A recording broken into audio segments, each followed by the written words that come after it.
really interesting. Wow.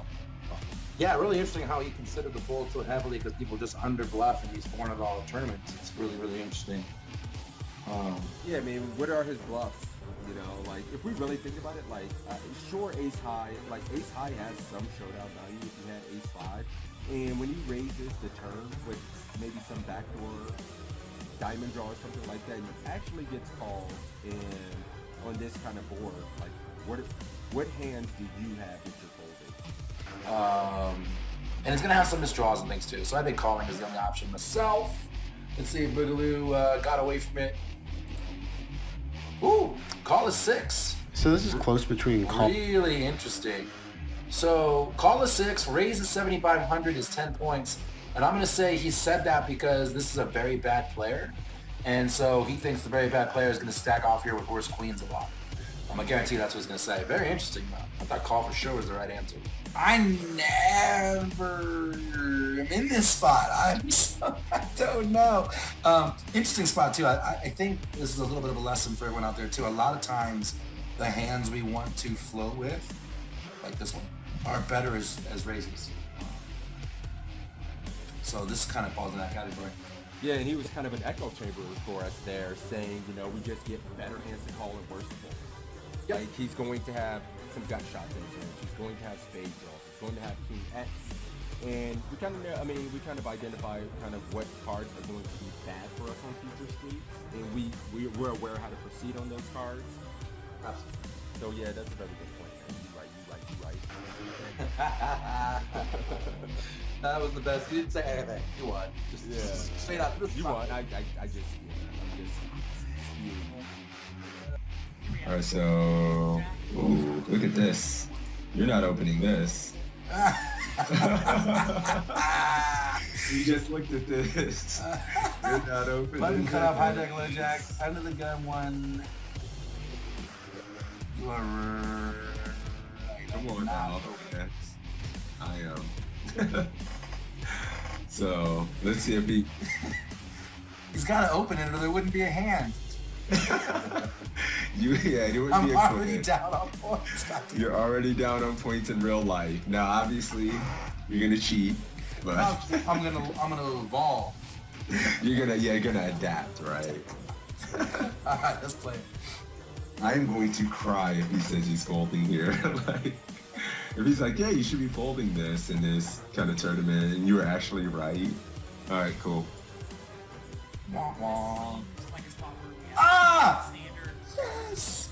And the reason is because queen. I just want to say for the record that this is the best 3-point score I've ever gotten in my life. Because the right answer was fold. Right? But you heard what he said about the tables. This is a 3K. Here comes the excuses.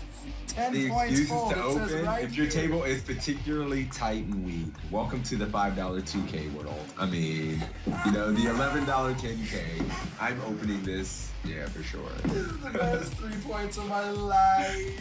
Oh, that's hilarious. And everybody's 50. Nailed it. What the hell kind of play is that from King Queen? Who does that? What the hell? Yeah, so Matt Dog.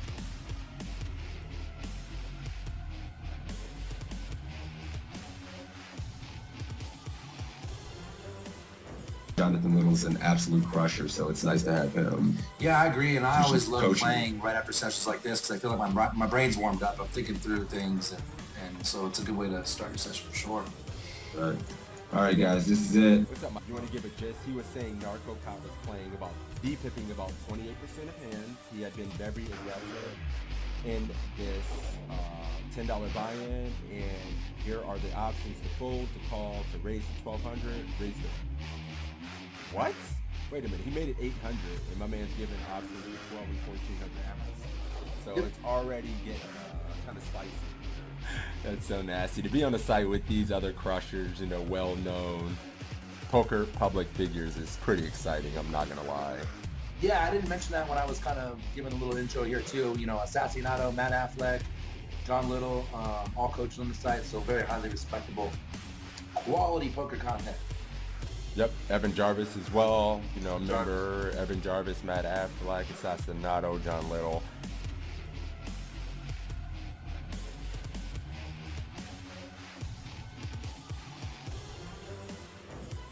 Yeah, so I guess that just makes sense. He just have the ace of clubs in his hand. That's interesting, though. I How thought many that was points you got? interesting. You didn't do that bad. 45. I like how you just pat me on the back. You didn't do that bad. Well, yeah, good job, buddy. Like, The back. I remember I got the higher score in the first one. So, you know, we're 1 for 1, buddy. I just want to know. Calling, guys. Let's see if we're good. Similar situation. That's pre-flop? I think it's pre. All right, guys, we're checking, I guess. Oh, for fuck's sakes. One of the things I see people when it comes to poker is when people get to the turn, they have an When you're facing a min raise or just a touch more than a min raise, and there's an ante in play, which is going to be the case in most tournaments, I think, going forward, you want to defend pretty wide. If your opponent's making a 2. All right, cool. You're going 1,400. I'm going 1,400, guys. I'm gonna go call with the arm and just see what happens. All right, and I would fold in game though, for the record, in case that's the winning end.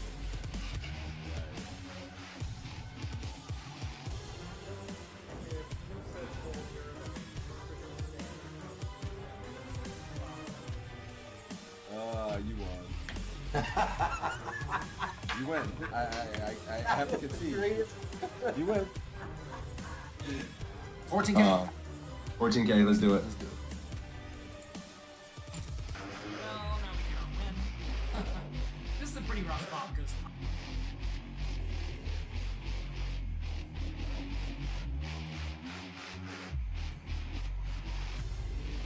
Damn it.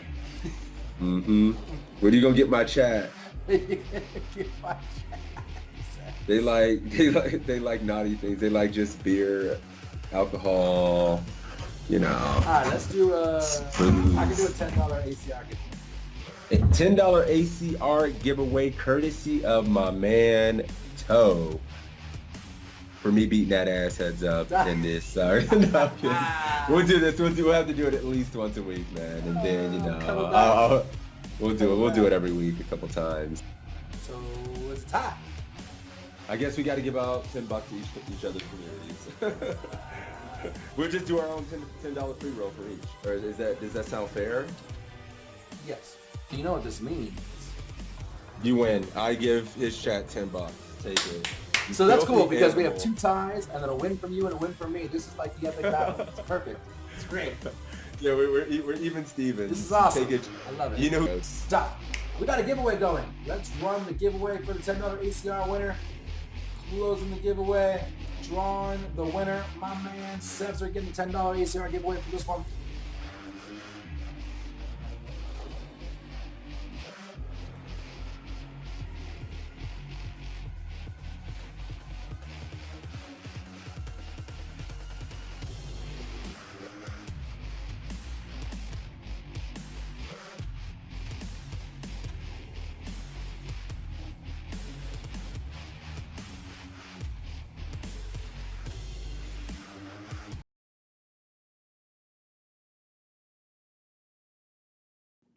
What up? We're live. We're ready for the study session stream. We had some technical difficulties this morning. Sorry, we are a few minutes late. Welcome, guys. Welcome. Got a bunch of people hanging out in the chat. Cyrus, Rizco, the usuals. Joe coming in with the 6-month resubbing, my man. Thank you for that, brother. I appreciate it. We upped our sub goal on the side. Just waiting for Crazysixes to give me a call. Should be here any second. I know he's right behind me. We've been talking. But, yeah, there you go. Mendo Bruce, how you doing? Good to see you. Yeah, so for those of you who are just tuning in, this is the PC.com study session stream where we use content from Pokercoaching.com where myself, Crazysixes, Sassy Nato, Jonathan Little, Matt Affleck, Evan Jarvis, Tristan Wade, Blix Gavin. The list just keeps getting bigger and going on and on. I'm sure I'm missing one. Jonathan Jaffe, who actually just shipped a high roller somewhere. All creating content on the site. Here comes Crazysixes now. What's there up, he man? is. Can you hear me okay? Yep, I can hear you. Oh, cool. Yeah, they was saying I was having some sound issues, but what's good, my dude? How you doing? What's up? Feels like it's been forever, man. I know. Yeah, this week we got 0 study days in, so that's bad. It's my fault. It's my Yeah. fault. Work's been crazy, so I'm really glad to be here. Yeah, I got in with the other guys yesterday for a few hands, but it's not the same, of course. Yeah, look at his face. How are you going to replace his face? Yeah, you can't replace this face. Come on, baby. So yeah, who's hoping? Oh, it's the open mic. Oh Jesus, why do I always get hit with these? Anyways, yeah, good. PC.com study session stream. What's up, guys? PC in the chat. I'm gonna do PC in my chat. If you guys would like to sign up for free, you get 20 quizzes, a bunch of homework, some charts for 100 blinds and up, and a bunch of stuff for free. And then if you want to sign up for the premium version, you can get up to almost 750 quizzes. It looks like right now. 750 and counting, because they counting. just add every single week. So there's enough content to keep you busy, keep you mentally stimulated. There's a lot of options, man. Yeah, I was just bugging Just GTO, but I mean, you and I still have a bunch of quizzes in the can that haven't been released yet. Yeah, I've got like 7 more quizzes or something still to come. So you got that to look forward to. Toes content. So yeah, we got a bunch of content still to hit the shelf ourselves. So, what's up, John? Hook that shit up. And what I'm thinking? Like, we've created that content a couple months ago, and I'm like, shit, maybe there's some things I would have done different, Like, the ever evolving. It's true. Because the game is always evolving, and I'm always like considering spots differently, So maybe I might want to go back, rewatch some of the ones, check out the recordings. So, yeah, man. I missed last week. How was it, man? You guys have fun? Last week was great. Had a lot of time, good time. This is always fun. I really enjoy doing this. Me too. Super fun. Super fun. And it's just another way to get reps in, which is great. And we haven't talked about it in a while. This is the Pokercoaching.com website that Sixes and I are showing you. And the cool thing about these quizzes, if you've never taken them before, is they're really interactive and they're fun. And I think it kind of plays to your competitive nature as a poker player, where like you really want to try and get those 10s, right? It's almost like a video game. So they make the studying interactive and fun and make you want to do more and make you want to try and get better, And so I love the way they formatted the content on the site. Definitely one of my favorites. Likewise. But yeah, we can get right into it. What's up, George? What's up, BBQ? I'm down this season. Good morning, fellas. Thanks for stopping in. Everybody in Toes chat. Good morning, guys. I love you too. Wisco says last week was his birthday party, so of course Sixes missed it. Sad face. Oh shit! But I did miss it for a reason. We did win a seat, won a satellite to play a 1,500 in Vegas and $1,000 in travel. So it was all not for nothing. So I will for sure be in Vegas this summer. Looks like I gotta get the couch cleaned off for you. Yeah, why? Yeah, Mrs. Toe better get that recipe book out. Hook it up. Let's go. Hook the shit up. So we have to take this quiz eventually. I'm not saying it's the one we should warm up to, but the very first quiz I see is a quiz from Assassinato, and the opponent is a 23-year-old drinking Red Bull. So I'm just so curious. A 20? Man, this cat, I love it. It's so hard not to like be intrigued and want to see what the hell he thinks about a 23-year-old drinking Red Bull. What's the Red Bull have to do with it? I'm so curious. Yeah. Oh, great. Well, he's going to have an opinion on what it means, so that'll be good. That's pretty fun. So we're definitely going to have to get to that one at some point. Dude, look at this hand. Okay, I need to see this hand as well. The 25, 50, 100 live cash. That's a massive game, dude. Oh, I have my filter Stack for is tournaments. 12K. What number is that? 742. Woo! All right. You want to start with a little cash? Shit, why not? Shit. Yeah, it's 6-5 suited. I want to see how he plays this in, such a deep game. Big game, I should say. Oh, this is cool. It's actually a replay of a live tournament. Oh, nice. We get to watch a replay from live? It's a little different than the ones we've done before. Yes. All right, cool. I'm ready. Red Bull makes some villains sweat a little and throw off towels. Is that true? Is that because it makes their heart race more or something? Because of the wings? Uh-oh, I just Red Bull, yeah. So I'll just play this thing and see how it goes. Let's do it. Ooh, Sean Deeb here, too. All right, boys. Hopefully this is good. Playing 25, 50, 100. And Friedman seems to be, loose-ish. Oops, I played the wrong one. Under the gun. And now Philip. Oh, no, I'm sorry. 6-5 of diamonds. Click the wrong one. Second position. To be fair, this is button cutoff hijack, low jack seat, I believe. Should he fold, call, raise to 400, or raise to 600?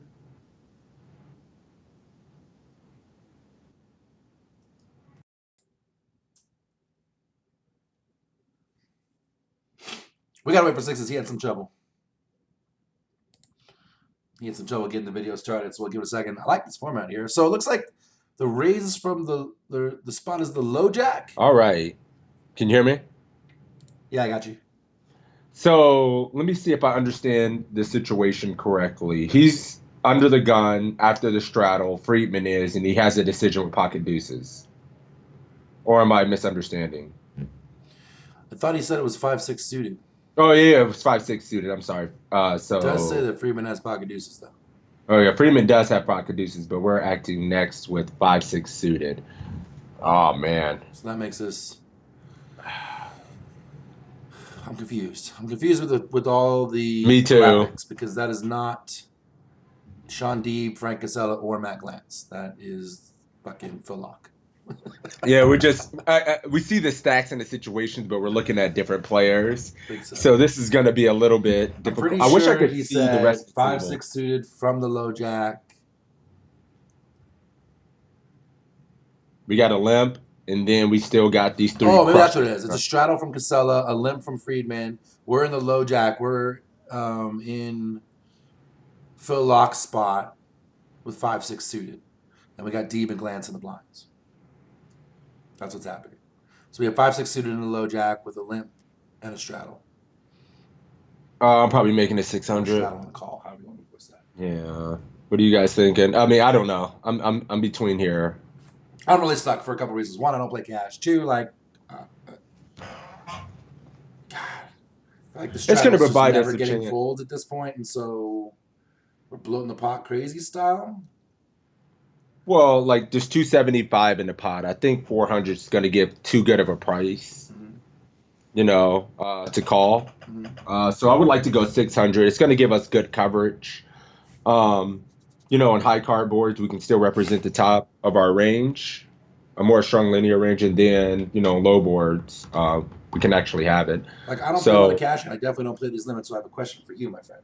Yes. How often in spots, if we call here, do you think we get squozing? From Deeb and Glantz and Kinsella, there's three good aggressive thinking players in the pot. I would say more often with the extra dead money in the pot with the wider range, than often. I wouldn't, obviously, I don't know the percent, but I would say better players are going to be squeezing more often to these limps with the wider range, even out of position. You think with some of even these 5-handed? Because I don't see Phil up there, so I'm assuming there's one more spot, right? So even 5-handed, where the squeeze has to be.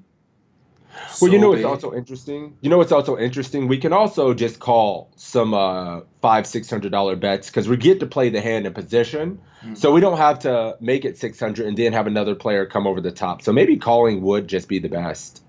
I mean, I'm calling because I'm scared and I have a hand that flops pretty well and shit's getting expensive. But I don't know if that's right. Like I could definitely see 3-betting. I can see a merit for calling, but personally in game, I think I would just raise 600, especially if I thought under the gun I had a good chance to get a heads up a lot, and I don't think under the gun is going to be limp raising a lot or something. If my image is good, that kind of matters as well. If I had been kind of tight or kind of card dead or something, just raising here would be ideal. What if because we get a lot of what word am I looking for? Respect for our raise, I guess. What if hypothetically your nickname was Unabomber? and your image is already kind of loose and wide and capable. Yeah, I don't know. I would. One thing we didn't say this, guys. I see metaphor. a couple of calls, a fold. I see a few calls, 3 calls and a fold. I think I would call if anything in this spot. Yeah. Dead money. Just because again, I'm gonna try to pot control it, just because that's kind of how I roll with, I feel calls. I could definitely see raising. For those of you out there who are quiet and haven't said anything, this is definitely interactive. We always say this is your time, chat pros. If you want to come out here and let us know what you would do, there's no judgment on the chance to getting better, and this is your opportunity to throw it out there and give us your thoughts. So definitely get out there and do that. Yep. In my chat, we got saying live. I'm not folding. Dr. HJ says, "Are we betting to get folds?" BQ asks. Yeah, we're actually raising to isolate. For one, we get to play the in position. There's just a lot of pros of raising in this spot with this hand as well. So Could take it that's down the way now. You're less likely to get calls behind. yeah, and I like the 600 size as opposed to the 400 with all the extra dead money. So I'm gonna go 600. I could certainly see a case for call 450 in position. So yeah, let's do it. Yeah, 600. I think I'm gonna call, but I could definitely see 600. All right, yeah, I'm curious to see what he thinks. I feel like he's gonna say call because we can limp call a raise, but that's fine. Or over limp call a raise, so that's fine.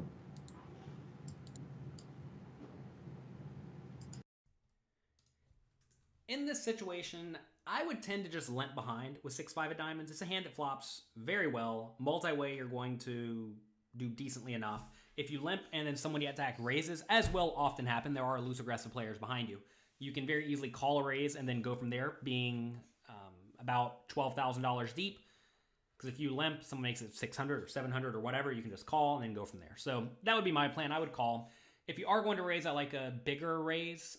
When there is a straddle, typically I make it about 4 times the big blind as my initial opening raise.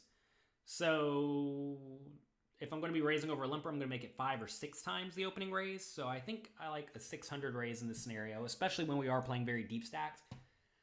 Interestingly enough, in this game, people are loose and splashy, but I think they're actually using slightly too small of preflop sizes. So it's usually not something you see, but it is what we see in this game today. Phillock makes it 400, which I think is way too small, because now, think about the players yet to act. They're getting great odds to call, and when they're getting great odds to call, they are going to stick around very, very frequently. Turns out he was actually in the hijack seat, right? I don't know how many people are at this table. All right, let's take a look at what happens.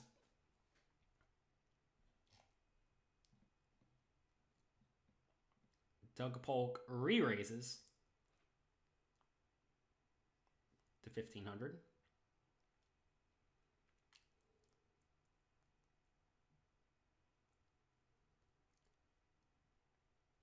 And now, gets back around to Phil Lock. He has to put in 1,100 more. Should he fold, call, re-raise to 3,600, or re-raise to 5,600? All right. Yeah. Sorry. Call was 10, and raise to 600 was 9.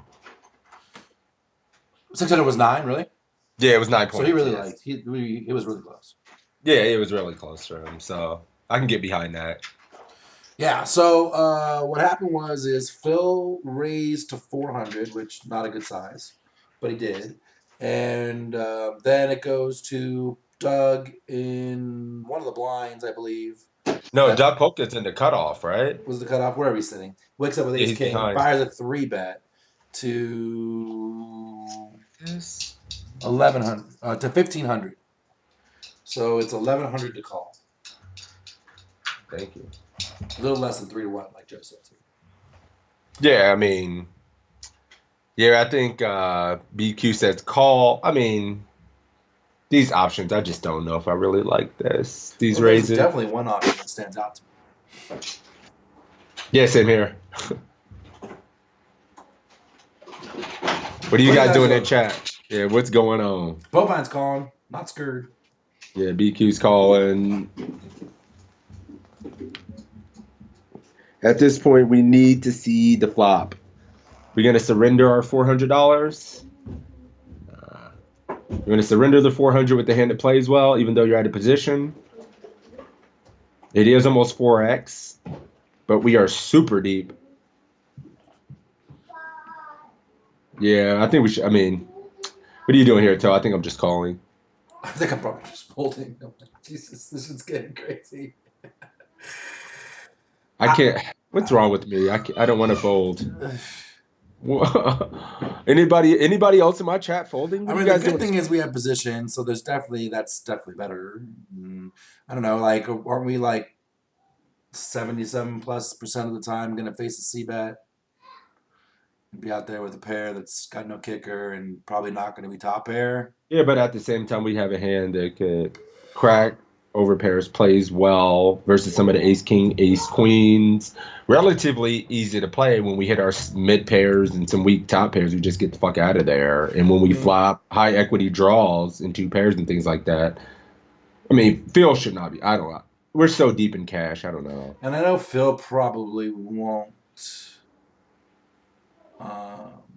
If the player with 2-2, if the okay, Phil probably won't feel this way, but I'm like, I don't really want to play a fucking bloated pot here against Doug Polk. You know what I mean? Yeah. Like that. I'm not sure. He's just damn fucking good. Love him or hate him for his personality, the kid can play. Now, for you, does it matter? Would you find more calls if, say, he did make this squeeze from the blinds? Would you be more inclined to call in that situation where you're going to be in the blind, or it doesn't matter? You just don't want to be the small blind. He should be tighter, right? The big blind, I don't know. Yeah, I'm just if I get to play it in position, I'm playing it 100% of the time, and then if I'm out of position, I guess I might knit it up sometimes. But I think I'm calling here. These are the places where I'm a knit. Yeah, no. I just don't. I wish I was. I'll open it here, whatever. I'll limp behind here, whatever. But if it gets floated, I just pitch it and find a better spot, in a spot where. And I'll look at my stack and say, oh, I still have 300 big blinds or whatever the fuck they have, like 100 big blinds or. It's weird. Like I got no problem triple barrel bluffing and overbetting the river and putting my chips to work that way. Yeah. But making these calls where I just know I'm pretty far behind, gonna face a c-bet, I just avoid these. Look at the percentages for ace king and 6-5 right here, dude. I mean, you're not far behind at all. I mean, equity. I just know I'm behind. Question, what I mean? Like I know I'm maybe far behind. I guess it's easy to play, right? It gives us some board coverage. Yeah. Medium flops, 4, 7, 9, 4. Yeah, we're gonna be stakey. We're gonna have under reps. Like, all right, I'm ready. You folding? Do it. I mean, I would fold a game, but I'm probably gonna call here. All right, That'd be my I'm calling. Answer. All right, you ready? Mm-hmm. This is a pretty nasty situation.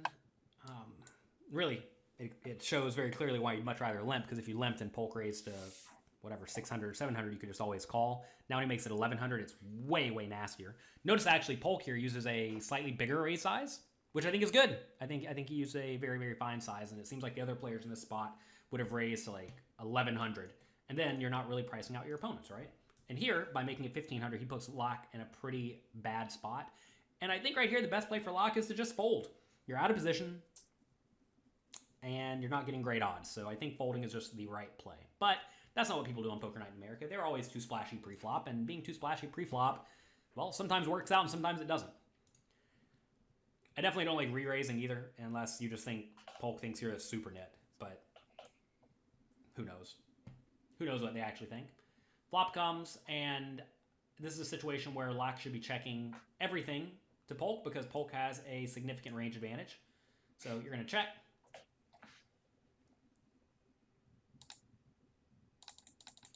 This is a rather rough flop for Polk, because I'm not exactly sure how this connects with Locke's range. Anytime there are a bunch of medium cards on the board, you have to be somewhat cautious. Does Ace-King need to bet here? I don't know. I think Polk thinks people fold too often in general, so if you think people fold too often in general, I guess you just want to be betting frequently with everything for a small size. But this is certainly a hand that does make logical sense to have in your checking range some portion of the time.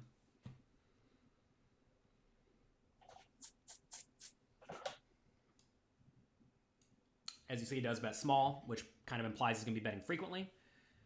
Now, should Locke fold, call, raise to 3,000, or raise to 5,000? That's where it's going to get interesting. This is where it's going to get interesting. All right. So again, really close spots, right? I mean, call was 8, fold is 10. 8 calling definitely not. I wouldn't say that's wrong. You know what I mean? Yeah, I mean, but like at a position, we should be folding a lot more. Like, I'm sure if we were in position in this spot, we're still not getting great odds, but maybe he would like a call slightly more. But Yeah, in this spot where we flop bottom pair, backdoor straight draw, backdoor flush draw, and poke bets, what, 30%? Yep. I don't know if we can fold for one. So I don't see the point in check raising. Why I not? don't know, man. Check raise turning this into a bluff. Do we ever have that? Nah, we're just gonna be calling, right? Brad Dad's in here check raising in my chat.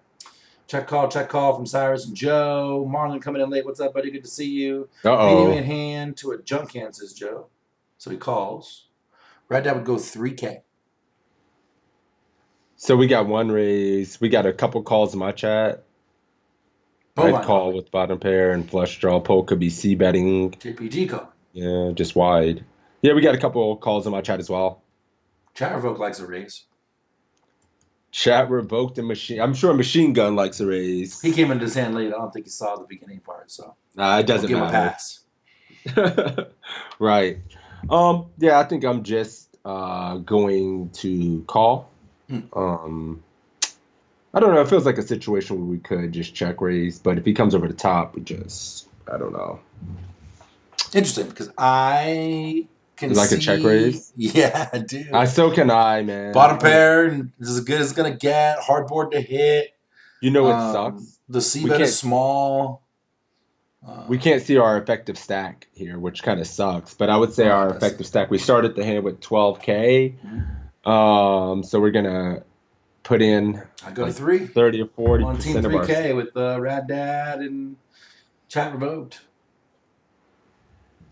I wouldn't be necessarily surprised with the diamond out there if JL goes with the call here. Like that wouldn't. I'm just calling. Yeah, I mean, I don't think I'm. But I really tend to check raise raising bottom here. pair and then call with middle pair. I mean, we just have a lot of equity. We could have the best hand now. We have a lot of cards where we may be able to semi-bluff, check raise on the turn or lead. Cards to give us a shitload of equity. And I want to see all that. And Polk might just shut down and freeze up when we call on this board.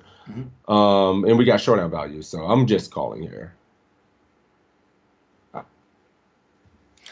Yeah, I'm just wondering. I was thinking I to could myself, see the like, raise, if Doug has queens, is that the size he's gonna make? Sure. Yes. Yeah, I mean 30%. And this is a with 3 lot of bet his range. pot.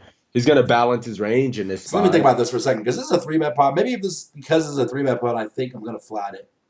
Yeah, Because he still has the overpairs in his range. Versus had Exactly. we somehow gotten the spot out of position, where it wasn't a 3 bet pot, like a bet and Right. a call, I guess, then I would 3 bet this spot for sure in that scenario. Where his range is going to be wider in that spot. For instance, if you're in if Polk is in late position, he opens into your blind, and you find a situation like this, you might want to check raise a little bit more. But this is a 3-bet pot. 3 bet pot, I think I'm gonna call. I changed my mind. Yeah, But I do think it's a great check raise spot. Like I said, if it wasn't a 3 bet pot. yeah, in other situations, but I think in this particular one, maybe Okay. call is the. Talk Let's to see you what later. Polk says. All right, let's see. I think this is a pretty easy call. Locke could consider turning his hand into a semi-bluff if it was perhaps a little bit worse, like say 5-4 of hearts, lacking backdoor draws. I don't really hate raising the 6-5. The problem is if you raise 6-5 here to 3,000 and then get re-raised, which is probably going to be all in because we're only playing about 10,000 behind. It's a pretty nasty spot that you just have to fold, but you don't really want to fold this hand because it has loads of equity, and Polk may be the type of player who will just rip it in with 9-8 of clubs or something like that. I don't think it's going to happen all that often, but maybe he does. So it's a pretty nasty spot where I don't think you want to raise this hand. So we're going to call and go from there. There are loads of great turns that let you continue. It also allows Polk, who, like I said, thinks people fold too often. If you think your opponent thinks that people fold too often, the obvious adjustment is to just become a calling station and call down. So this is definitely a scenario where I would be calling and hoping to improve on a lot of turns. I would also call here with a jack, just planning to never fold. I would call stuff like the gut shots, planning to stick around on the good turns. And like right here, if I did have a hand like 10-9, I want to make it clear. If I had 10-9, I would check, and I would check call, looking to call down. So I'm definitely not folding too often to someone who just bluffs way too often. So, interesting turn. Should Phil Locke check bet 1,500, bet 3,000, or bet 4,500.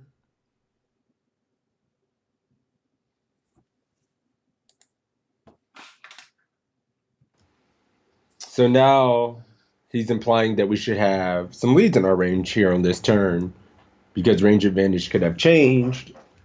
But do we want to check? There's 5K in the pot. We have about 9K behind, 9, 10. Dr. HJ coming in with a check. What are you guys doing, chat? It's getting interesting. It's getting spicy in this bitch. The first hand. 40 minutes in. So Unibar, Marlon. Sweet turn card for lock, says JPG. Agreed. It's definitely a good one. 3K question mark for Bruce. Check for Cyrus. Check raise all in. All that stuff. Chef what's up, buddy? Yeah, I don't know. You want to read off your chat before I give my idea? Should I just start blabbing? BQ says check jam. Dr. HJ says check. So some people want to check jam semi-bluff here on the turn. We don't know what poke size poke could be committing himself. Are we going to call if he overbet jams or something like that? If he goes 4K, we still check jamming. What do these leads accomplish going 1,500 into 5K? Lead, yeah, like if you're going to lead, you lead 1,500, that looks like a little blocker bet. I mean, I guess, what do you reckon? I guess you could Jack-10? induce. Well, if you think about it, 1,500, you put it in, it's just going to set up a pot size river jam. Probably like a 1-to-1 damn near.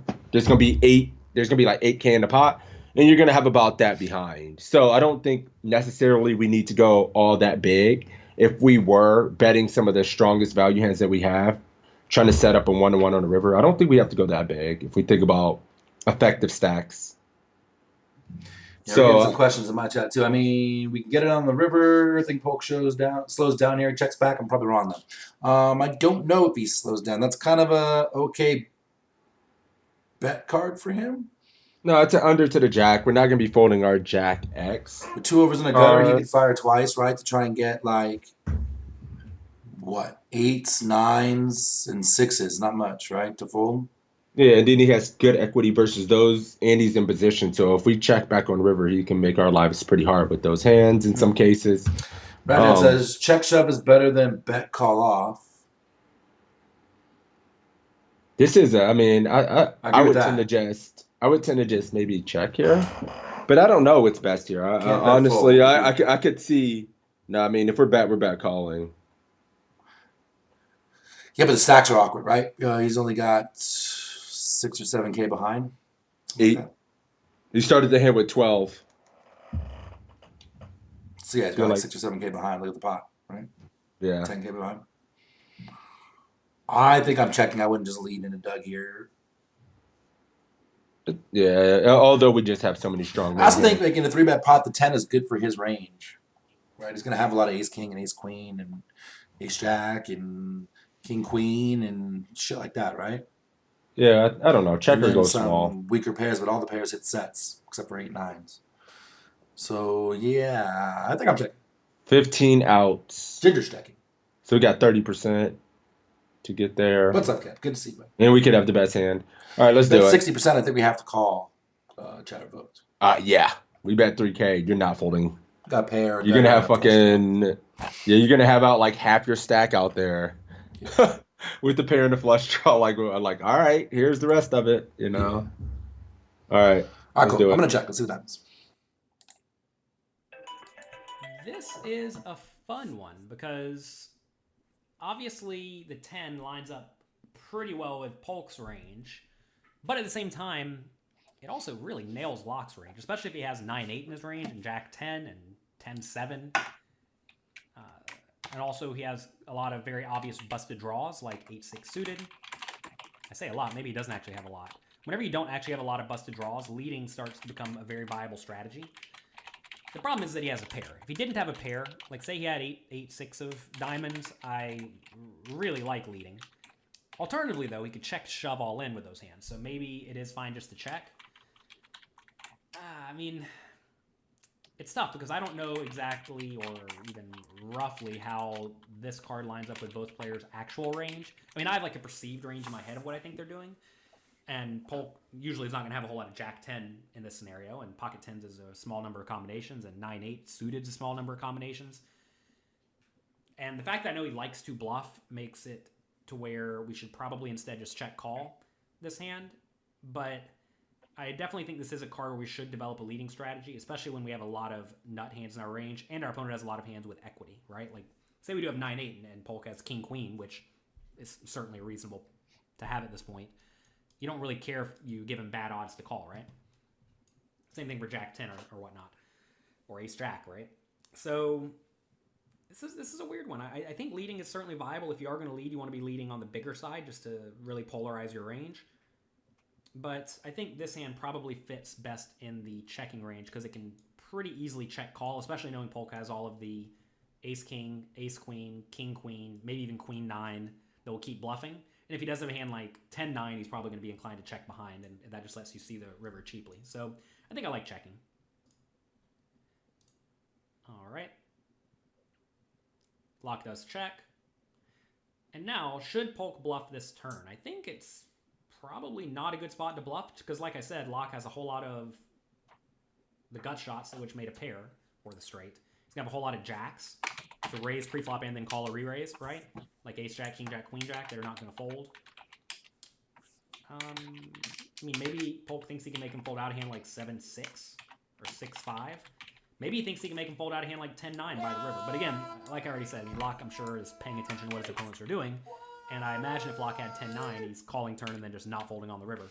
Recognizing, yeah, it's unfortunate, but you need to call down against people who like to bluff too much. So right here, I think the ace-king probably just wants to check. King-queen should definitely bet. Queen-9 should definitely bet. Ace-queen should bet before ace-king. And so there's a whole lot of better hands that Polk could have in his range to be bluffing. So I don't think a bluff is necessary. I would just check behind and realize you're probably losing this pot. He does go for 2,800 though. So now, Easy call. should Lock fold, call, raise Easy 6,000, We talked about or this. go all in. He even gave us a great price. It's proud to think that's up, man. What up? Yeah, All easy right. call, right? We don't really need to talk this one out. We already said we were calling. He even gave us a great price, right? Yeah, I mean, we're just calling. Right? Yeah, I mean, Let's just call. jam. BQ says jam. Ooh, wait, Uh, what? Wait, what? Yeah. Cyrus calls, Bowman calls. Anybody else? Brandon said, JL gave us the answer, says check call. He did say we could pretty much check call any bet, right? He said that in his little Yeah, it's just a check. spiel. Let's see if he played us. Let's see if he played us, Rad Dad. All right. Let's call and see what happens.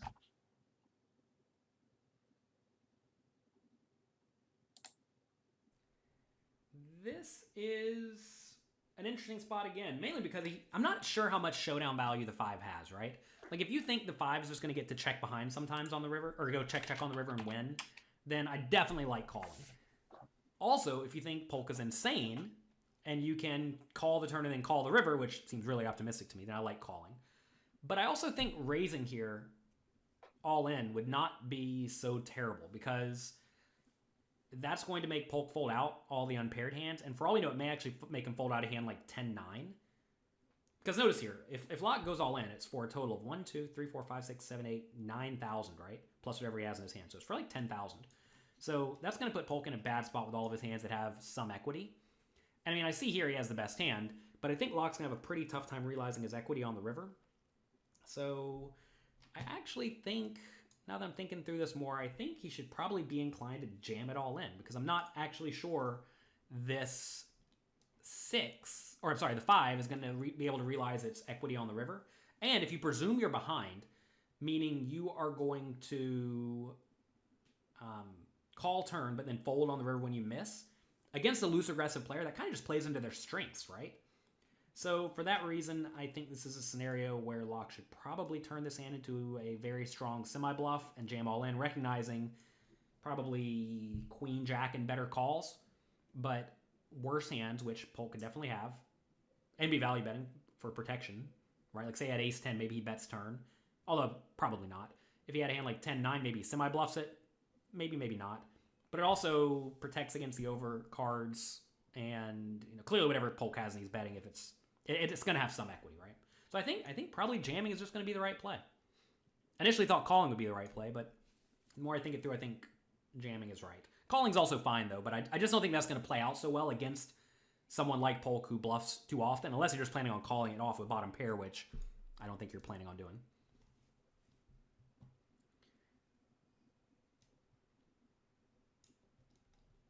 So he's giving it some thought. He elects to make the call.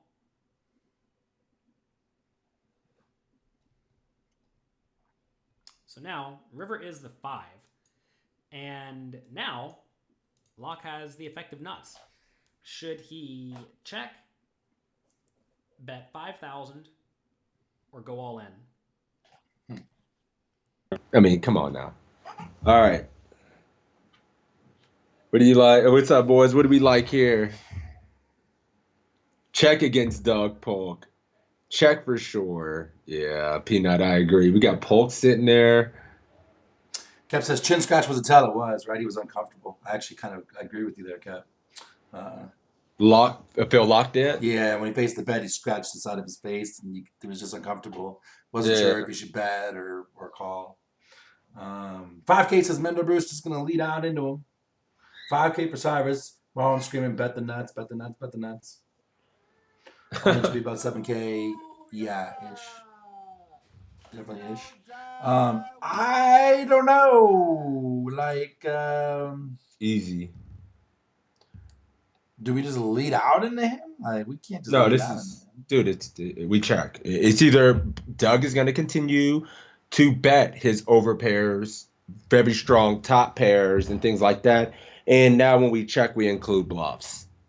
And then if we lead, we're only going to get those same strong hands that might bet to call and lose the bluffs. It just feels that simple. Check jam seems better. You're right. I mean, bet the nuts, but yeah, but we're going to lose Doug's bluffs. And Doug's same value hands that are going to call our leads. If you just lead out here in like the $11 10K on whatever site you play on, right? Like, I think that might be a little bit more viable against that player pool at those stakes. But this is Doug Polk. You know what I mean? And like, what would you do that with as a bluff? I'm more likely to do that as a bluff if a diamond comes. You know what I mean? Than I am with the 5. I'm repping I don't know. Like only a 5. I don't know. We just keep the same story that we're still pretty capped and weak, and we allow Doug strong hands and bluffs to keep betting.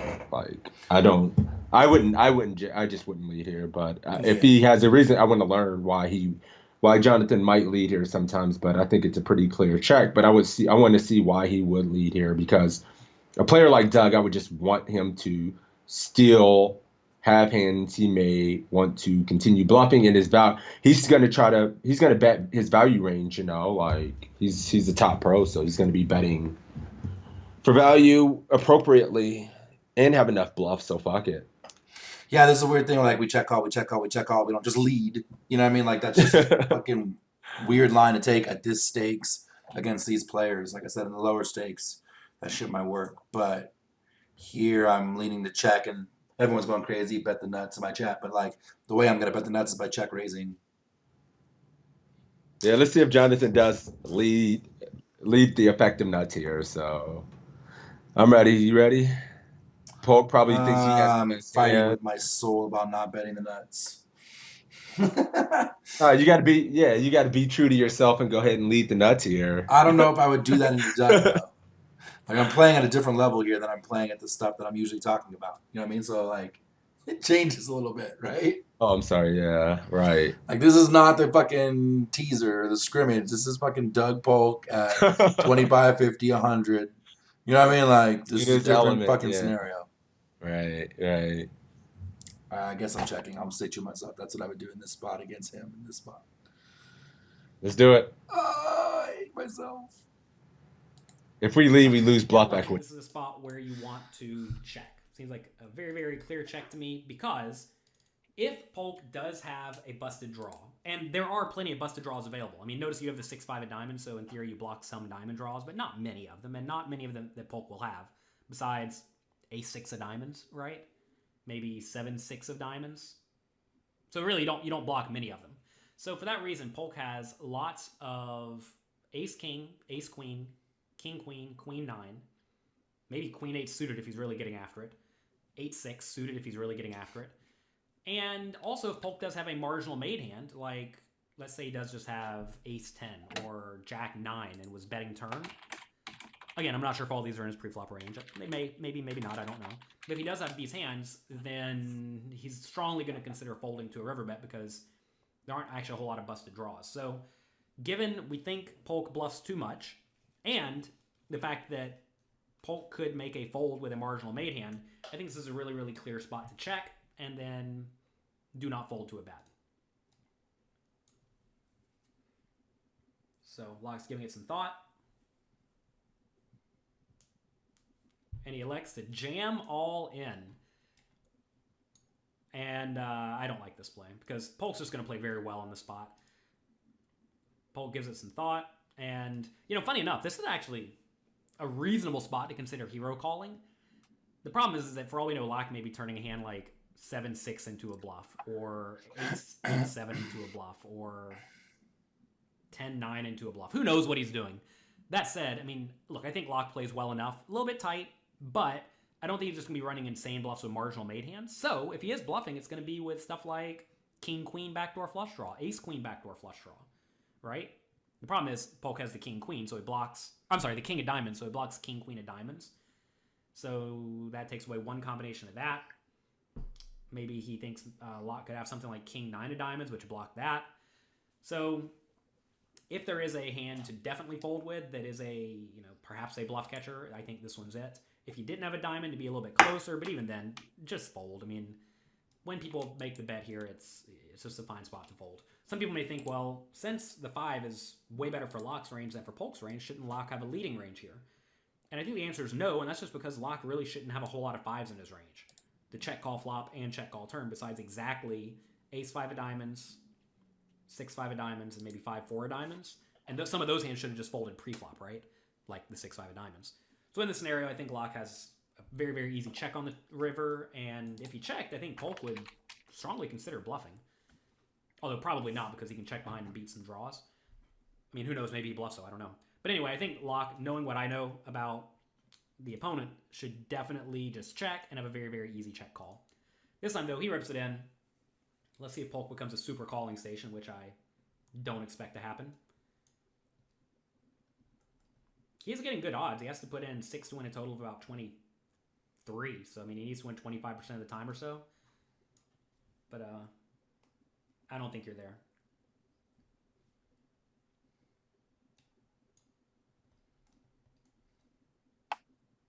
But as you see, he does make the fine fold because, well, it's a good fold and an obvious fold. Because it's a good fold and an obvious fold. Two good reasons. I like it. Yeah, I was saying, it's Yo. against weaker players, I guess. I think that play works a lot. Toe. Sorry, Boys. I got the mute button. This go.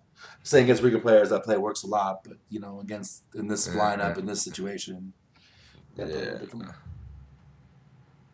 Well, that was an interesting hand. And I think one thing that was kind of surprising there was like how many times he said Polk could have something like 8-6, 9-10. And I think what we're going to run into when we're trying to make some of these plays is like guys aren't going to be as good and wide and as aggressive as Polk. You know, they're going to be more nitty and have stronger ranges. So, yeah, you know, it could be a little bit more. So you get more calls when you jam that because they're going to be more jack heavy and 8-9 heavy, or maybe not 8-9 heavy, but, you know, jack heavy, I guess, is things like that. Yep. Over pairs. Yeah, good one. I mean, did pretty good on that one. I think we had the same score all the way through, right? Get a 56? I think I got, I can look back. I think I had a 55. Really? Somewhere you got that one? Well, there was that one point, the first part of that hand is where. Oh, you got a 9 and I got a 10. Yes. That makes sense. Even still, like, 55, pretty good on a tough table and a tough lineup. Like, pretty happy with those scores, man. That's a tough lineup against a tough player in a part of poker we don't play very much. At a stake we never play. Pretty And happy it's with that cool score. because you can take these situations where you played a pot just now against Doug Polk in a way. Yeah. You can that quiz, you just played a pot at the highest stakes versus Doug Polk in that situation. How'd you do? Yeah, That's how you we can did look at pretty it. well, both of us. Yeah, I'm it's pretty happy fine. with that one. Yep. Cool. That was fun. Definitely got the juices flowing. I feel all awake and shit. Had to think about that one. Do we go straight into Red Bull, or we save that one for last? Let's save that one for sure. And it is Alex, so it's gonna be low as fuck. The volume's gonna be sus. The good news is we definitely figured out what the problem is. It's definitely the fact that we do this Skype call over Skype. So one of these days, Six and I are going to have enough time. It was my fault this week. I had a crazy week.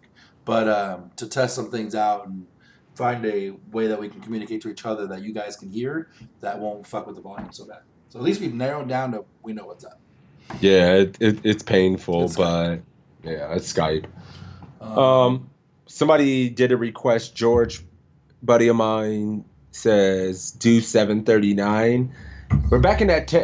It just kind of hurts our stream sometime when we do these ones with very low volume. People just can't hear and no one likes it. So I think we got to stick with one, Alex, and see how this one goes. Okay.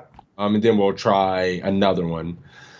That one's just so the shitty thing about it. We got to fix it because a lot of what Alex does is he always has quizzes at the levels we play, which is fun. Yeah, always the stuff we're playing and like more of our price points. Some of this shit is just added to the moon, like 10Ks. Not quite there yet, but we can try it. I'm not seeing. You see something else you want to try? 719.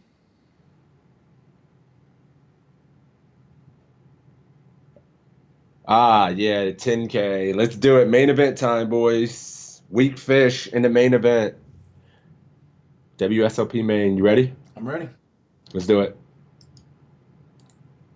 Alright, this hand,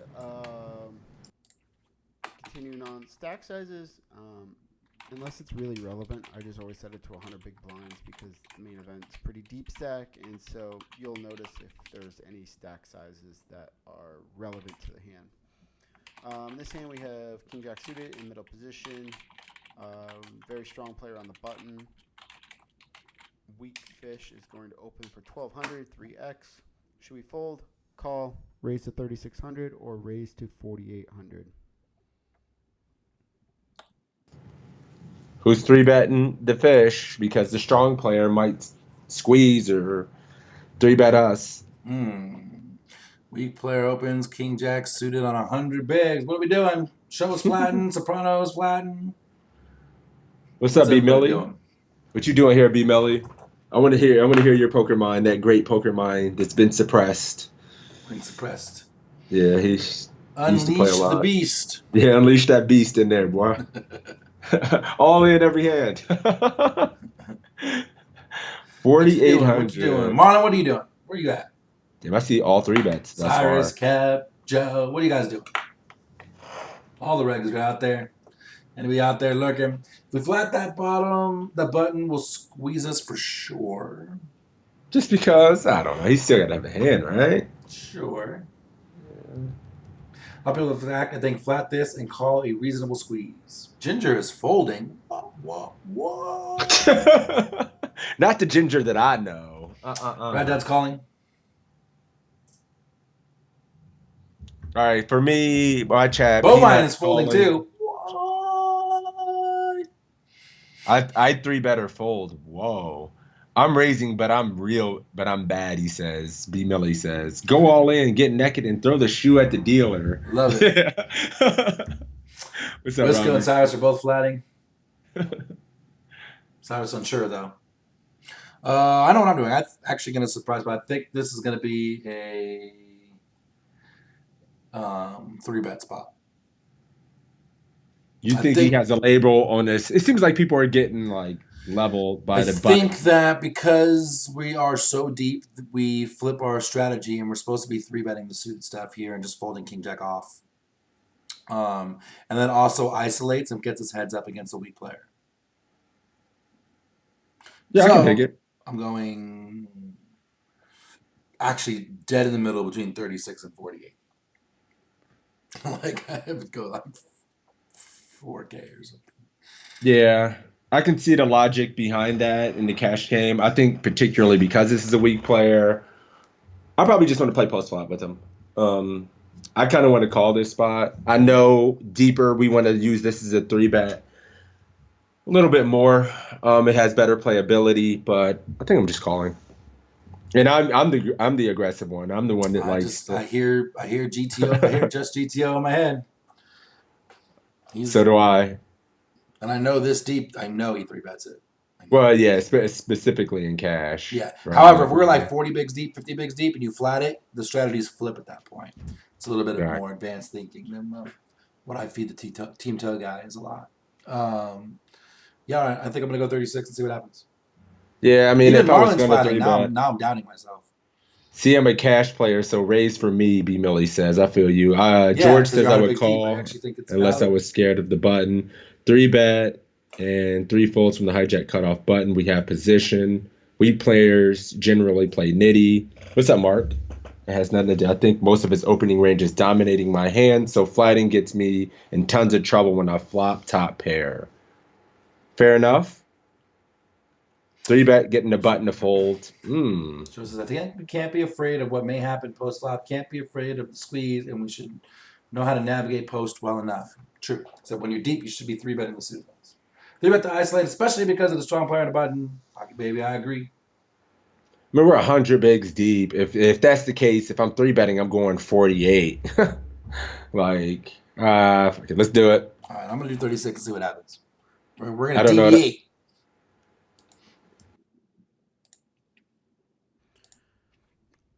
All right. I think it's obvious we're not folding here. It's between call and 3-bet, and I really like to. Hey, what's up, Holden's Nuts? Good to see you, buddy. So first, this is almost a standard hand I would 3-bet in these positions, anyways. People don't realize when you're facing an early position open, you need to have stronger bluffing hands. You don't want to just bluff like ace-deuce suited here because it has pretty poor equity against the continuing range of an under-the-gun +2 player. So I like to 3-bet this king-jack suited. We get ace-jack off to fold, king-queen off to fold, and we just get to play a pot. The second reason I like 3-betting here is it's a weak fish, and we get to isolate them and play the pot heads up against the fish, and we keep the very strong player on the button out of the pot. So I like 3-betting to 3,600. I don't think we need to go much bigger than that, but calling's also a fine option too. I make it 36, and we go heads up to the flop. Jack 5 deuce, 2 spades 1 club, and the weak fish leads 2,000. Should we fold, call, raise to 5,000, or raise to 7,000? All right, guys. 3-bet it was. Now what? We 3-bet too big. I did. I spazzed out in 3-bet, but it was big. You won 4,800. Yep. What was that score? 5. Okay. So donk bet, and somebody says flat here. Hand doesn't need a lot of protection. It would be nice to have at least a spade. One raise to 5K, one raise to 7K. Do we call it a 4-bet pre? No. No. Not from a weak fish. They're just going to be fucking super strong in those spots, right? Yeah. What's up, Dead Money? Getting in the mix, saying flat. Cyrus raising the 5K. I never know how to range these donk bets. Well, I see a common thing. Well, this is a C bet, not a donk bet. Oh no, this is donk bet. We 3-bet. Yeah, this is a donk bet. We leading 3-bet. into us. Yeah. This is a true donk bet, and he goes a quarter pot. 5Ks are just streaming in my chat, and then a couple of 7Ks. I just don't want to let this guy do this to me. I would raise for value because he can do this with worse Jack X flush draws, under pairs that he might call with. But he can. I don't know. I would be tending to raise here 5 to 7. George says call. You're getting a bunch. So you have more raises in your chat than All 5Ks, and then 3 7Ks, and 1 flat. damn. So everybody's raising. Shit.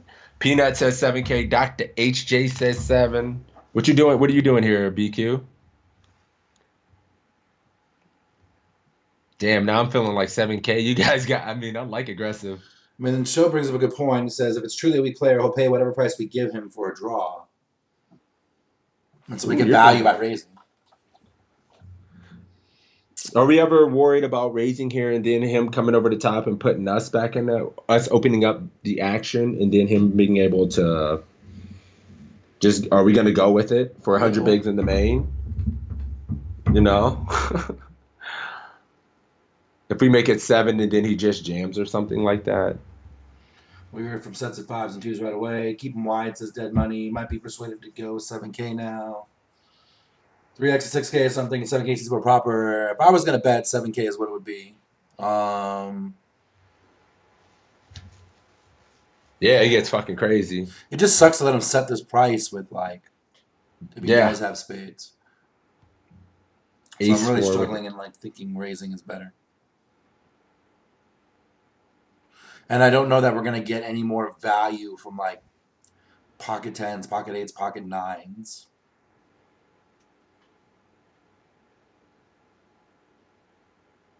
Or, like, ace-king firing twice on a random turn. And you know what? Yeah, if jams is a weak player ever bluff jamming a draw, yeah, I mean, he's probably going to call his draws. That's a good point, especially in the main event, Mark. I agree. I mean, unless he has like ace-4 of spades and he just yams in there or something like that. Ace-5 of spades, you know, something like that may just... Sure, that makes sense. Way more likely to call his flush draws than to jam them because it's big blind 400 in the main. Fuck it. Yeah, so I think I'm leaning toward raise for sure. I'm raising, fuck it. Uncle Slacker, good morning, man. Or good afternoon, my dude. He says raise 5,500, and if he jams, fold. You get your info, take the pot often enough to be profitable. You get value from worse hands. Yeah, I just think I tend to go bigger. Then what? 7? Then 5. Yeah. I'm going 7. I mean, I think I'm going 7 as well. Yeah, my fingers on the trigger. But this is Matt Affleck, so he likes to do different things than us. He does sometimes, for sure. All right, I'm 7K too. Let's fucking do it, baby. 7K to the moon. I think I like calling here. Raising definitely has merits, and the raising to 5,000 I think has some merits for sure. Giving a score of 7, but I think we just have better hands. We're probably gonna have a lot of ace jack, and then we have queens, kings, and aces, and pocket jacks. Those are all hands that we really are happy to raise and get 3 streets with and play for stacks. Versus this king jack, we're probably only going to get like 2 streets, maybe 1 street of value. So we're pretty happy just calling and under-repping our hand. Never folding. We call 6 of diamonds on the turn. And our opponent bets 8,000. Should we fold, call, raise to 16,000, or go all in? I mean, there's nothing to discuss here. Sorry, hang on. Yeah, sorry. I was saying, since 5K gives us the same information and we save 2K if he flush hits or he jams, my counter argument to that is that if we know he's going to call for a bad price versus a good price, I think 5K gives him kind of a good price on the flush draw. 7K gives him a bad price and he's still going to call to get max value. Then he can still have worse jack act. I don't know. I mean, if we're going to get 2 streets, I'd rather deny. I would like a call here with something that didn't need as much, like if I had king jack of clubs. You know, or if we had some backdoor flush draw in another way, if we had some reason did this with like king jack offsuit or something like that, and then we had the king of spades, I would like a call a little bit more. But yeah, I mean, 100%. Yeah, but I mean, I get it. It's fine. I mean, I don't see this is a snap call. Like I don't see the value in raising at this point anymore. We're just gonna call. Like anybody who said we're 100% not folding, we're snap calling. And then see what he does on the river. 100%. This is under the gun +1. Could he be overvaluing his hand? He's a weak fish. Absolutely. He can just be betting twice with worse jack X, 10s, 9s, or something like that. But yeah, I think our hand is just too strong to fold. Yeah, call streaming in my chat agreed 100%. Thank you for the follow, Fresh Matt and Adri Dog. Appreciate you guys. All right, call and move on. Call and move on. Really tough spot here because now on the turn he bets 3/4 pot, 8,000 and 12, so a pretty large bet. I'm definitely worried and not happy about it, but I think King Jack is just too good to fold here. He can definitely have us beat, but we're gonna have a lot of worse hands, 9s, 8s, and 7s. He can have a lot of flush draw. He can have worse jacks like Jack 10, Ace 3, Ace 4. I just think being in position here, our hand's too strong to fold. But if you never think he's bluffing, I don't mind it. But I am calling a score at 10, and then both raising options, I don't see any merit to ever raise here. So we do call, and the river is the 9 of spades, and our opponent bets 15,000. Should we fold, call, or go all in? Excuse me. All right. Well, I mean, tough spot here. bye-bye. It's fucking dead. Our hand is fucking just garbage at this point. You would think a spade might freeze up a range that you might think is betting for protection. You know, some single pair hands and whatnot. But when he goes 1, 2, 3, and the spade gets there, he puts out like 60% of 70% of his stack. It's just over, right? He didn't even put out with one blocker pair. bet. He put out this big ass A bet. fucking bit, like a value. Yeah, it's like, no, we're done with it. Cyrus I don't know. calling, What do he's you not guys? scared. Anybody calling? He only has 11. Is anybody out there calling this? Be Cyrus- honest. If Cyrus maybe is you calling. see spades got there and he is still bombing into you, bro. Yeah, I mean, does Queen Jack and Jack 10 do this? A weak player, like, is a weak player going to overvalue Jack 10? You know, Queen Jack enough in this spot? Poof. Yeah, I mean, I'm just folding. It sucks. I agree. I'm folding. I don't think Jack 10 and Queen Jack are calling pre. Probably not, but I mean, if they're suited, maybe. It's and I was wrong. Yeah, he probably doesn't ever have 9s or 10s here. I agree. But yeah, like I just think it's just too thin. We beat none of his real value range. That's the problem. And if he had a flush draw, I got there. So what are his exact bluffs?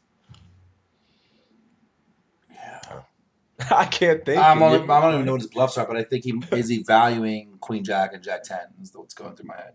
Right. Did the raise on the flop actually continue with the test, or did they just pretended you called? They c-bet. We called. They didn't c-bet. We 3-bet. They dunk like quarter pot. We called.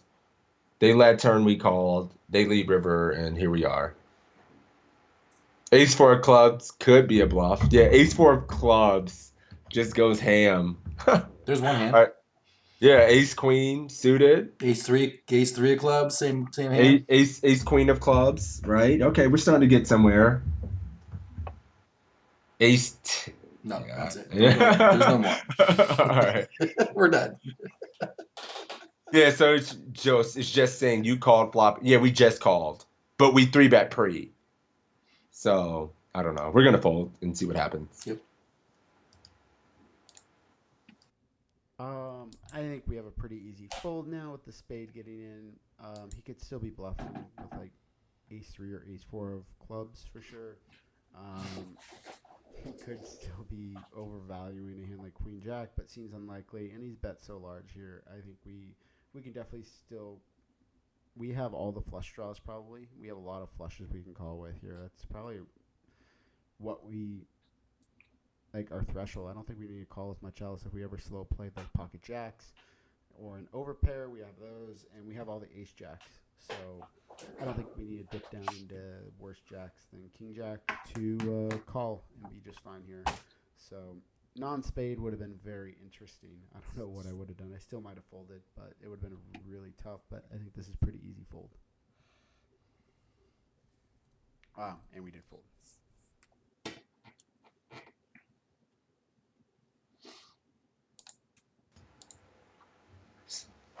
Yeah. I think he might have ace queen suited. Nah. I think that guy, whoever that was in the main event, a weak player, fucking Dunkley, bomb into you. He had it, bro. Whatever it was, whatever he thought was good, he had it. Yeah. Again, Queen Jack and Jack 10 are the only things I can think of that might do this. That are think perceived value that are overplaying their hand, and it seems stretchy. Yeah, for sure. Alrighty. Is it time? I'm not scared. You scared? Let's do it. So which one? We doing Red Bull or we doing the one your buddy suggested? George has been cool. Let's try the one George was talking about. That was 7. 739. Was it 55? 739? All right, little disclaimer. If this shit's super low, we're just going to move on, man. You agree? Like, or do you want to try to play it out super low before we even get into it? I mean, I'm okay either way.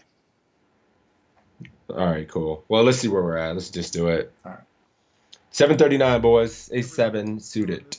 You're in a $55 online tournament. You have A7 of clubs on the button.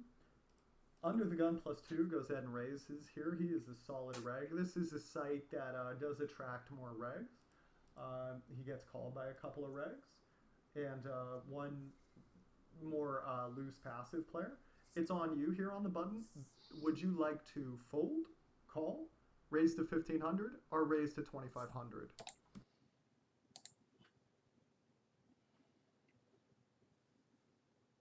Screen goes dark. I hate how the screen goes dark. I just drag it back a little bit. You can see it. Yeah. Yeah, that volume wasn't too bad. Everybody coming along indeed. Soprano's calling. Look at all that action. Overcall assist show. Mark's calling. Marlon, of course, is squeezing. Kev did the Machine squeeze. gun. He's got the answers. No cheating, Kev. No cheating. No spoilers. No spoilers. Devin says call, but don't mind a fold either. Granddad calling. Machinist Joe calling.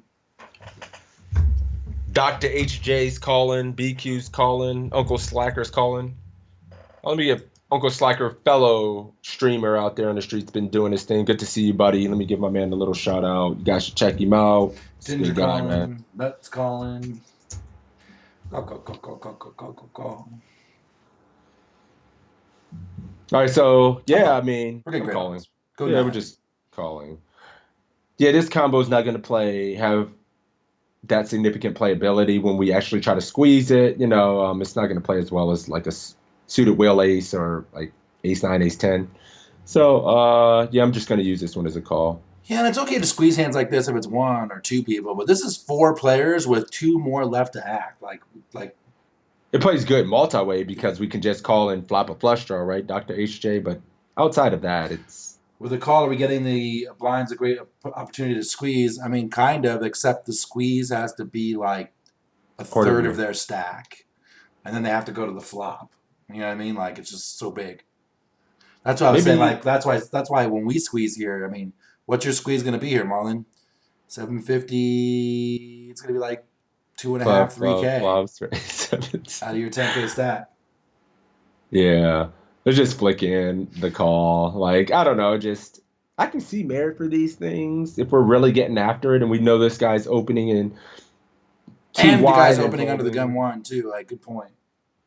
Their money. Yeah, let's just call. Yeah. But I can see what you guys, I see a couple of you can. This is a hand that plays very well multi-way, so you can go ahead and call here. Squeezing, not as preferred. Obviously, if you're in a wild game, sometimes you can squeeze here, but online, a lot of people are multi-tabling. They're playing better hands than normal, so better idea to call here. It's a really good multi-way hand, so let's go ahead and play it.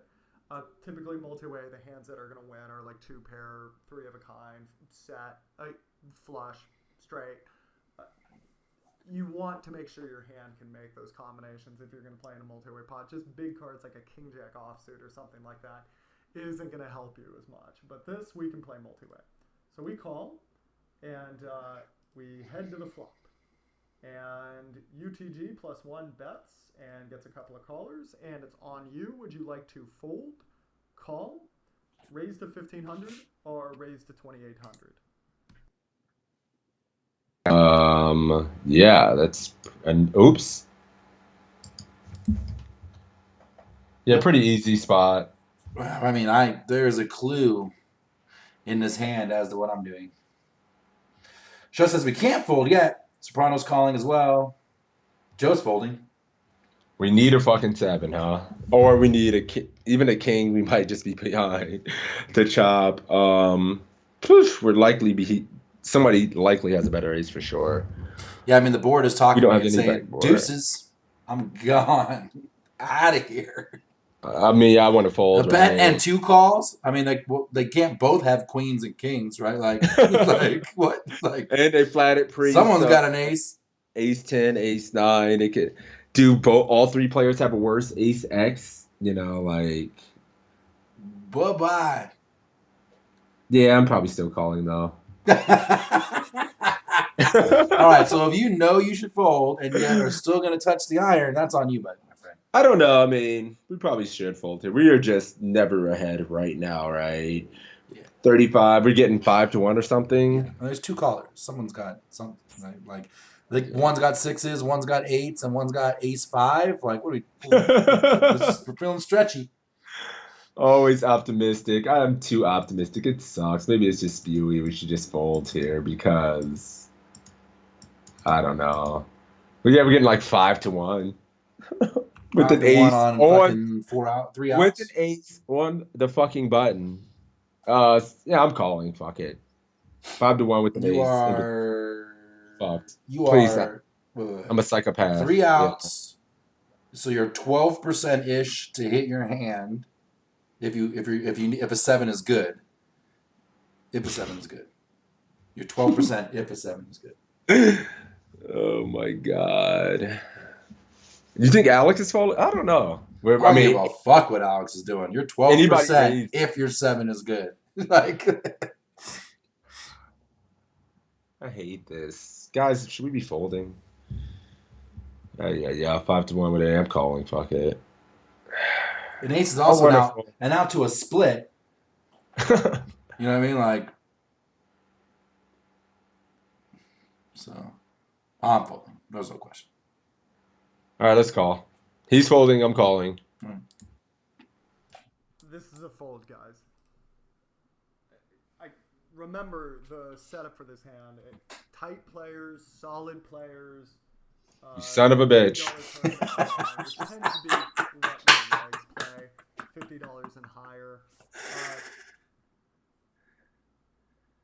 On what planet are you good here? This gentleman, who we describe as very solid, just led into 4 people on an ace-high board. Do we think he doesn't have an ace? How many aces do we beat here? Don't you think he would be more apt to pot control ace 6, ace 5, ace 4, ace 3 suited if he's even opening those? And 2 solid players just called him. For us to be good here, we need everybody to have exactly the hands we beat. It's got to be exactly ace 6, ace 5, ace 4. But 93, 95% of the time here, we are just fishing for 3 outs on the turn, which we're going to miss 95% of the time. And even if we hit it, we got to dodge all of their outs on the river. Most likely, you have 3 outs right here. Do not give away these 7 big blinds. Yes, it is top pair, but context is everything.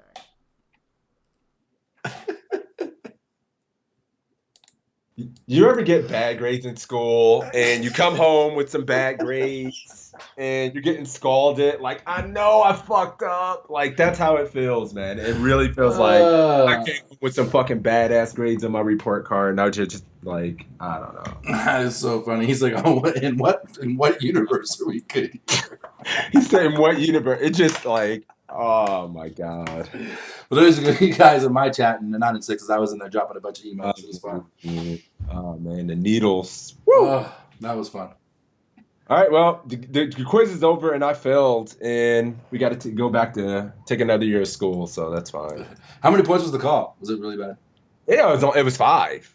Ah, well, that's so it should honestly be a 2, right, or something like that. It should be a fucking 2. Yeah. Let's not talk about that one, All boys. right, This on week to the that next. shit.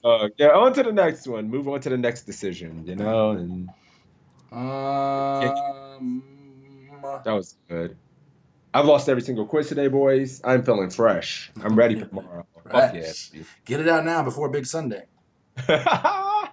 Right. God, all these gappy ones are so much assassinata. That guy puts out a shit ton of quizzes. Jesus. He does. He's always putting in that word. Let's see. We've done all three.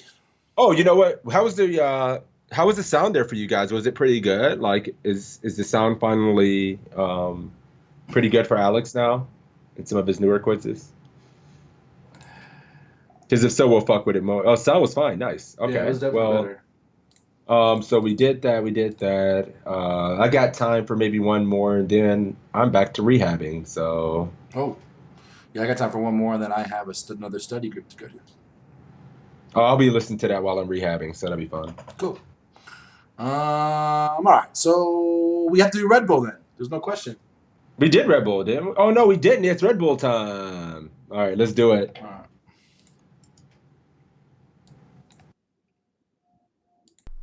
Hey everybody, for this hand you're in a $1,000 tournament in Vegas. You have 10-8 of hearts on the button. The only person you know in the blinds right now is the small blind is a 23-year-old drinking Red Bull. He must be on a good run somewhere because he has been very active thus far. So that's your read. You got about 10,000 chips. It's been folded to you on the button, and you have 5,100 blinds. Would you like to fold here, call, raise to 250, or raise to 300? All right. So there's a difference between 50 chips between our raise sizes. Do you like calling, anyone folding? What do we like here? Yeah. See, this is where I Sassinato like Jesus. Like, is there a big difference between 250 and 300? Like, if you're going to go 200 or 300, I can see min raising versus 3x. You know what I mean? Right. 100 bigs deep. In game, I would be doing, what is it, $1,000 tournament in Vegas? Then I'm probably going 300 question mark. Pre-ante. Yeah, I'm just going 250. I mean, I don't know if it really fucking matters. It shouldn't. Whatever you decide to do in this spot between, don't think you're not making a mistake by going either one of these sizes. In my opinion, it's pretty moot. We shouldn't be splitting our range too much and sticking with the size. So if you're gonna go 250, just go 250. You're gonna go 300, just go 300 all the time. So yeah, here no antes 250 HJ. Raise should be what your standard raise size is. I didn't even read that, but exactly, Uncle Slacker. Everybody in my chat's going 250, but George. I'm dead even between 250 and 300. Marlon, never going to limp the button here. We're too deep. We don't have any reason to limp the button here. Yeah, so I'm cool. I mean, I'm cool with it. 275, all green chips. I like that one. Let's go. All green chips? Yeah, 275. I'm 250's fine. I'm like I said, I don't think there's much difference. Yeah, agreed. So yeah, with that in mind, let's do it, baby. You should leave yourself some room to work. If you just said, like, I don't want to deal with this kid, I'm going to fold, okay, fine. Not the worst thing in the world. Call. I think if you call here, you pretty much tell everybody you have a middle suited connector, which would not be great. If you raise to 300, it's not really going to dissuade him from 3-betting you, so I'd rather you leave yourself some room to work and raise to 250. So you raise to 250, and he goes ahead and 3-bets you. Surprise, surprise. It's back on you. Here, would you like to fold, call, raise to 1,400, or raise to 2,000? This got interesting. Getting 3-bet from the small blind. He doesn't even go a full 3x. He goes pretty small. We're in position. See the flop. Everybody's calling thus far. I got 2 calls. Kep out there with the 4-bet to 2K. I mean, he did say this guy had been pretty active. And Three he bet- is drinking a Red Bull. And he's drinking a Red Bull. He's using a kind of a non-optimal sizing. Like, unless he's inducing from this spot, I think we should generally be a little bit bigger since we have to play the hand out of position here in the small blind. So Yeah, mostly call streaming to my chat. I think I'm going to call too. I would 4-bet bluff this with something like some blockers of some sort. I just think like if you had like King 10 here and you 4-bet it, I kind of like that better. Or some weak ace here. yeah, this just Queen has too much Jack, something that you block. playability. It's on the top of his range. And that you don't mind for like King Jack, like Ace 8 off, Ace 9 off, or something like that. Yeah. But yeah, I think I'm just gonna call here. Like, agree. I think it's just gonna just play better as a call rather than getting 4-bet or trying to mash this pot. So Okay. yeah. Joe, Hockey, Ginger, Dead Money, Bovine, Homies Nuts, Wisco, John, all calling. We're calling. Calling? All right, let's do it. You should make it 1400, and we'll discuss. Cap it wasn't later. far off. So we make it 1400, and he looks confused. Just a for click 10 back. seconds, then he calls you. This board comes out, and he checks to you. Here, would you like to check, bet 1000, bet 1500, or bet 1800?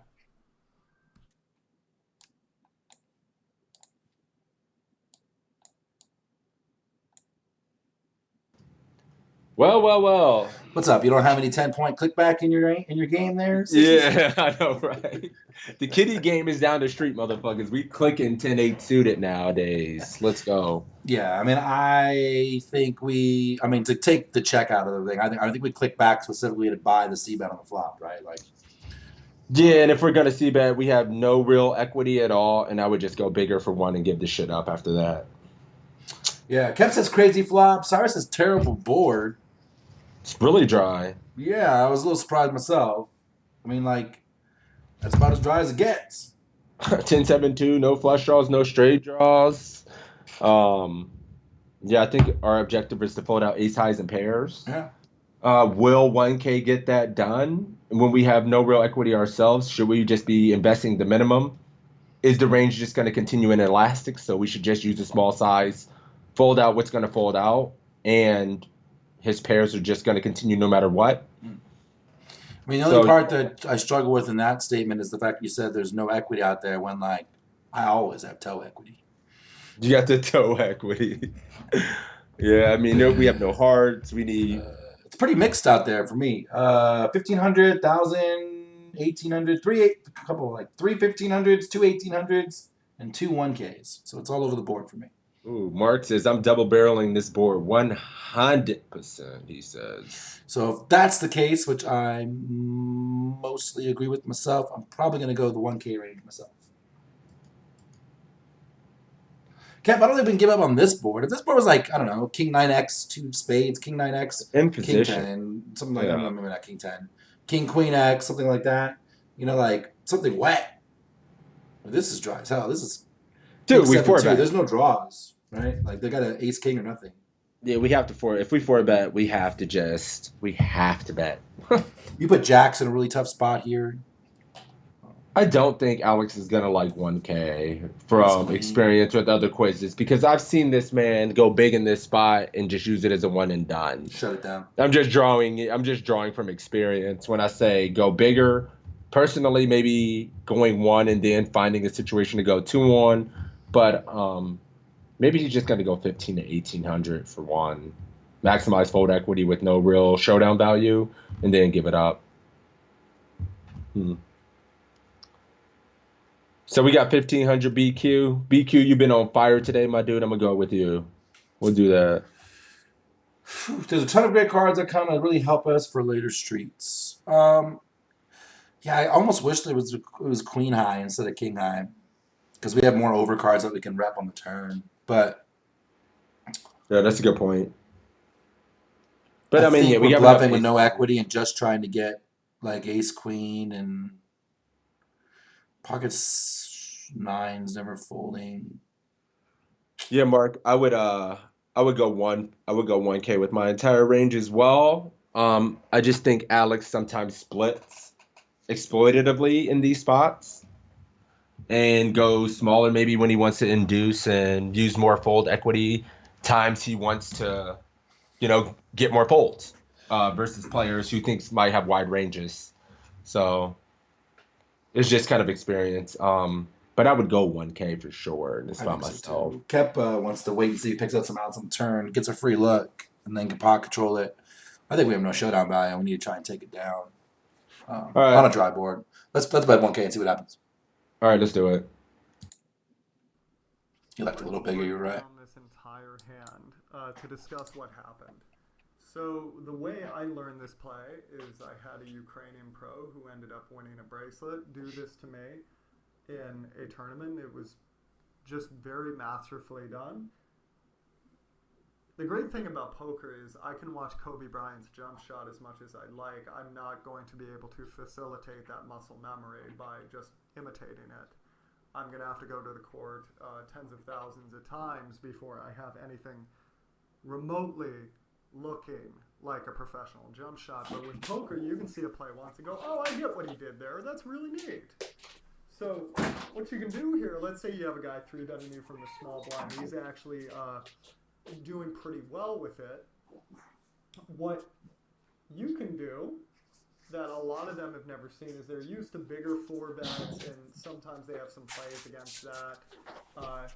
They're used to people calling versus them, but they're not used to just a very small 4-bet. If you really comfortably put a small 4-bet in there, right after the person has done it, they're going to be flummoxed and they're going to think, was he setting that up? That's and then you usually get the 1 Mississippi, 2 Mississippi. Well, I'm getting a great pot odds price call. That's a great tell, because if he had aces, kings, or queens, or jacks, or ace king, he'd have to think whether he wants to raise again. But he doesn't have that apparently. So what he's letting you know is he has a goofy suited connector, or a goofy set of big cards that he wanted to go post flop with as the raiser. So you make it 1400 and he calls. Now where you see a lot of people screw this up is now they want to get cute. They know he's most likely missed this board, so you see a lot of guys try to shame the guy by betting 1,000 there. The problem is, if you do that, even if the guy's got 5, 6 of diamonds, he's not folding because, oh, I've got backdoor straight draws and flush draws. Nobody ever, when I try to get people to explain to me what they're going to do on the turn with these back doors, nobody really has a great explanation, but they're going to call anyway. Do not rub his face in it. And if you could bet just a little bit more than a half pot on a board that you know he is brick like 60% of the time, and your bet will only need to work 37% of the time or whatever, you're just going to produce a fold a lot of the time, and that's just great for our purposes.